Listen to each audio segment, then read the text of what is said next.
বন্ধুরা NS sports টকে আপনাদেরকে স্বাগত নিয়ে চলে এলাম তোমার জন্য আবার ডেইলি আপডেট। এখন যে বিষয়গুলো আলোচনা করব আশা করি থাম্বনেল দেখেই তোমরা বুঝে গেছো, তাও একবার ইন্ট্রোটা দিয়ে রাখি।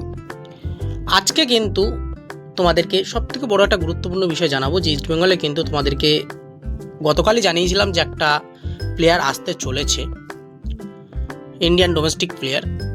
সেই প্লেয়ারটি কী হতে পারে সেই বিষয়ে তার বিষয়ে তো বলবই। এছাড়া ইস্টবেঙ্গল শিবিরে কিন্তু আবারও চোটে জর্জরিত প্লেয়ার, সেগুলো কারা সেটাও বিষয় নিয়ে আলোচনা করব। এবং ইস্টবেঙ্গল কিন্তু দুটো প্লেয়ারকে ছেড়ে দিচ্ছে, তারা কারা সেটাও আলোচনা করব। তাই অবশ্যই কিন্তু ভিডিওটা তোমরা শেষ পর্যন্ত দেখো। আর যারা যারা চ্যানেলে প্রথমবার এসছো চ্যানেলটা কিন্তু অবশ্যই সাবস্ক্রাইব করে রেখো। আর যারা প্রতিনিয়ত ভিডিও দেখো তারা কিন্তু একটা লাইক, একটা কমেন্ট, একটা শেয়ার অবশ্যই করে দিও। চলো এবার তাহলে শুরু করা যাক। প্রথমত তোমাদেরকে যে আপডেটটা দেবো সেটা হলো দুটো প্লেয়ারকে ছেড়ে দেওয়া নিয়ে। ইস্টবেঙ্গল কিন্তু তাদের 28 বছর বয়সী লেফট ব্যাকের প্লেয়ার প্রভাত লাকড়া, লেফট ব্যাকের পাশাপাশি রাইট ব্যাক পজিশনে খেলতে পারেন, তাকে কিন্তু অফিসিয়ালি থ্যাংক ইউ জানিয়ে দিয়েছে গতকাল। এই প্লেয়ারটি কিন্তু তার গন্তব্য এইবার হতে চলেছে আমাদের আইএসএলেরই ক্লাব জামশেদপুর এফসিতে। কারণ তোমরা সবাই জানো যে জামশেদপুর এফসিতে কিন্তু জামশেদপুর এফসি থেকেই তিনি এসেছিলেন এই ইস্টবেঙ্গলে।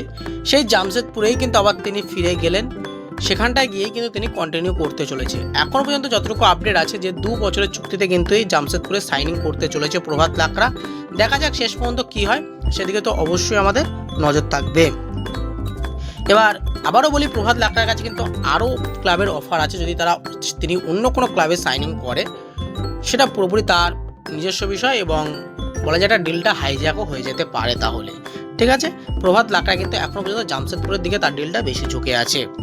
এরপর চলে আসি পরবর্তী আপডেটে। সেটা হলো বন্ধুরা 30 বছর বয়সী লেফট উইংয়ের প্লেয়ার নন্দা কুমার শেখরকে নিয়ে। লেফট উইংয়ের পাশাপাশি লেফট মিডিও ও রাইট উইং পজিশনে খেলতে পারেন, মার্কেট ভ্যালু 1 কোটি টাকা।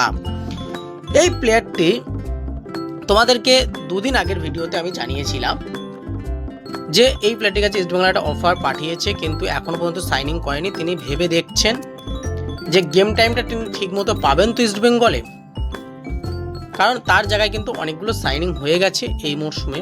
তাই সেই জায়গা থেকে তিনি গেম টাইম পাওয়া নিয়ে একটা সংশয় বোধ করছিলেন, সেই কারণে হয়তো তিনি টিম ছাড়তে পারেন। সেটা কিন্তু আগের দিনও তোমাদেরকে জানিয়েছিলাম, আবার ইস্টবেঙ্গলে সাইনিং করতে পারেন। এবার যতটুকু আপডেট পাচ্ছি নন্দা কুমার শেখরকে নিয়ে, যে নন্দা কুমার শেখর কিন্তু আর ইস্টবেঙ্গলে কন্টিনিউ করছে না, তিনি কিন্তু তার হোম গ্রাউন্ড উড়িষ্যা এফসিতে কিন্তু তিনি যাচ্ছেন। এতটুকুই কিন্তু এখনও পর্যন্ত আপডেট আছে যে উড়িষ্যা এফসিতে কিন্তু তিনি যেতে চলেছেন। দেখার বিষয় থাকবে যে নন্দা কুমার শেখর তিনিও কিন্তু আগে উড়িষ্যা এফসিতে খেলেছিলেন, সেখান থেকে ইস্টবেঙ্গলে এসেছিলেন। তা এই নন্দা কুমার শেখর উড়িষ্যা এফসিতে গিয়ে কীরকম সাকসেস পায় সেদিকে তো অবশ্যই আমাদের নজর থাকবে।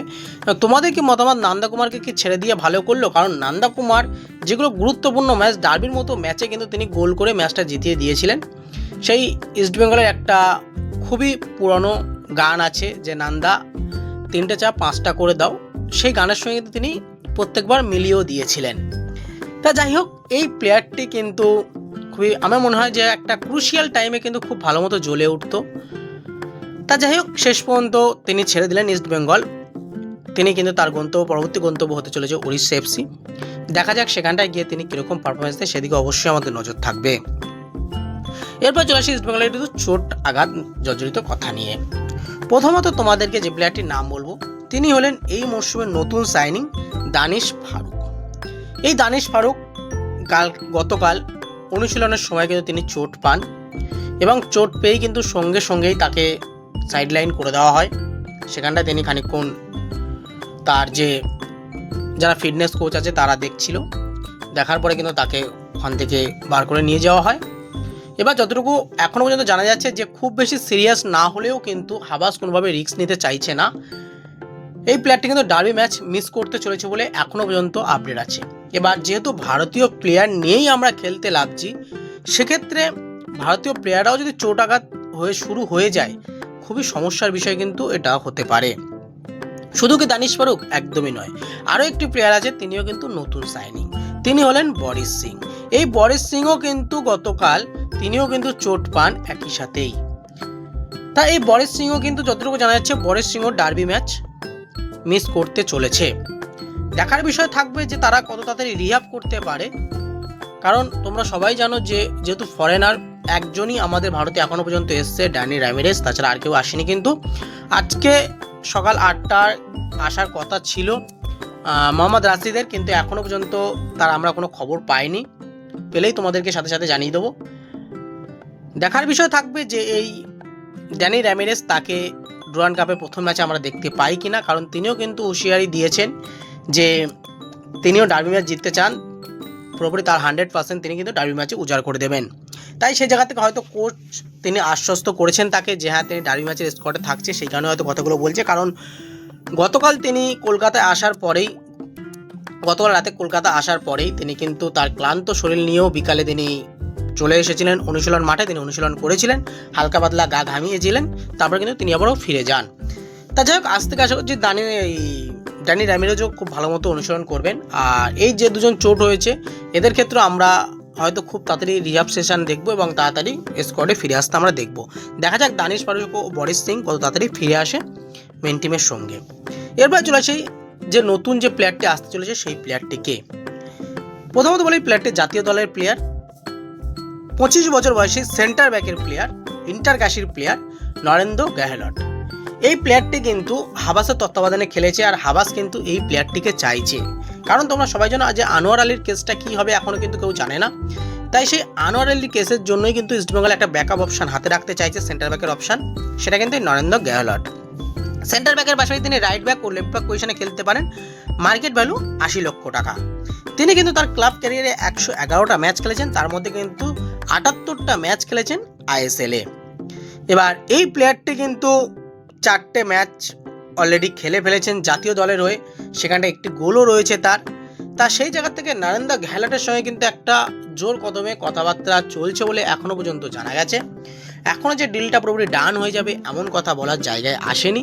যদি পরবর্তীতে আসে আমি কিন্তু তোমাদেরকে জানিয়ে দেবো। নরেন্দ্র গেহলট প্লেয়ারটা কিন্তু ভালো প্লেয়ার, তার মধ্যে ক্ষমতা আছে এবং হাইটটাও খুব ভালো। ঠিক আছে, আশা করছি এরিয়াল বলেও তার কোনো সমস্যা হবে না। আর যেহেতু জাতীয় দলের একটা এক্সপিরিয়েন্স আছে, সে 4টে গেলেও 5টা গেলেও এক্সপিরিয়েন্স আছে এবং আশা করছি খুব বেশি করেই তিনি জাতীয় দলের সুযোগ পাবেন যদি তিনি ঠিকঠাক মতো পারফরমেন্স দিতে পারেন ক্লাব ফুটবলে। তা সেই জায়গা থেকে তিনিও চাইবেন যে একটা বড় নামি দামি ক্লাবে যাই, সেখানটায় গিয়ে সেখানে ভালো পারফরমেন্স দিই যাতে ইন্ডিয়ার কোচে আমার দিকে চোখ পড়ে। তা সেই মতো কিন্তু নরেন্দ্র গেহলট হয়তো আসতে পারে ইস্টবেঙ্গলে, যেহেতু তার পুরাতন কোচও রয়েছে অ্যান্টনিও লোপেজ হাবাস এই ইস্টবেঙ্গলে।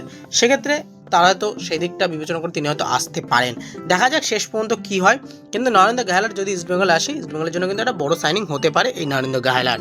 তোমাদের কি মতামত তোমরা কিন্তু অবশ্যই কমেন্ট বক্সে জানাতে ভুলো না। তা আমাদের আছে ভিডিওটা এইটুকুনি। যাতে ভালো সে লাইক কমেন্ট শেয়ার করো, আর অবশ্যই চ্যানেলটা সাবস্ক্রাইব করে পাশে থাকবে বেল আইকনটি ক্লিক করে নিও। ধন্যবাদ বন্ধুরা, ভালো থেকো, সুস্থ থেকো।